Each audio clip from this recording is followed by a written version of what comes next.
ഈശോ മിശിഹായിൽ പ്രിയപ്പെട്ടവരെ, ഒരു സാധാരണ സ്ത്രീയായിരുന്ന പരിശുദ്ധ കന്യാമറിയം ദൈവത്തിൻ്റെ അമ്മയായി മാറിയത് ദൈവത്താൽ പ്രത്യേകമായി തിരഞ്ഞെടുക്കപ്പെട്ട് ജന്മപാപമില്ലാതെ ജനിക്കുവാൻ സാധിച്ചതുകൊണ്ട് മാത്രമല്ല, മറിച്ച് തുടർന്നുള്ള മാതാവിൻ്റെ ജീവിതം വളരെയധികം പരിശുദ്ധമായിരുന്നു.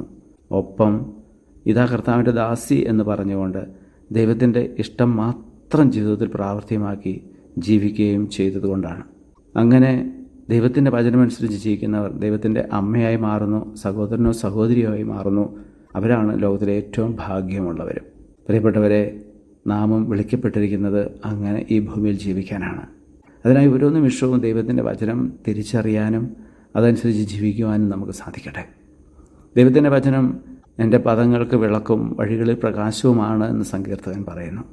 ദൈവത്തിൻ്റെ വചനമനുസരിച്ച് ജീവിക്കുന്നവൻ പാറമേൽ വീട് പണിത ബുദ്ധിമാനെ പോലെയാണ് ജീവിക്കുക.